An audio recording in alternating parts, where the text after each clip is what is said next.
on est bien dans, alors ce qu'on appelle, ça a été détourné récemment parce qu'il faut bien nommer, mais la matrice féminine, l'utérus si vous préférez, mais au départ on parle de matrice. On a bien un couteau. Pour moi c'est bien l'avortement. Alors il n'est pas question ici de discuter de ça, il est question simplement de savoir si c'est nécessaire ou non de l'inscrire dans la Constitution, et sur ça chacun aura son propre avis intime, hein, personnel.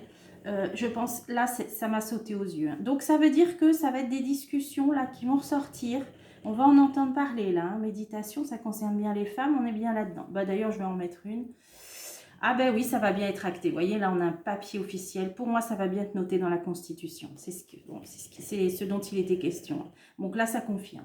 Alors ensuite, on a la mort, transformation radicale. Oula, l'éternité.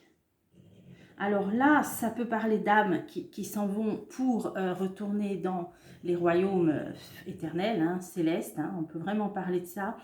Mais là, c'est jamais négatif parce qu'on quitte un plan pour continuer sa vie sur un autre plan et sous une autre forme, hein, avec la densité de notre corps physique en moins. Mais la conscience est la même, et la conscience qui retrouve bien souvent ses mémoires aussi, hein, ses capacités, ses dons, ses mémoires, etc. Bon.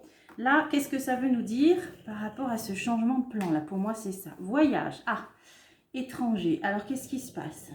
Alors, ça peut aussi parler... Bon, ce qui me vient, c'est voyage astral, hein, là. Alors, je ne sais pas pourquoi ça me vient. Peut-être qu'il y a de plus en plus de personnes, comme on est en évolution spirituelle, qui vont accéder à ces pouvoirs psychiques, hein, que l'humain possède, de voyager sur d'autres plans, hein, un petit peu de médiumnité si vous voulez. Là, ça pourrait parler de voyage astral. Alors pourquoi? L'eau. Ah, on a bien l'eau.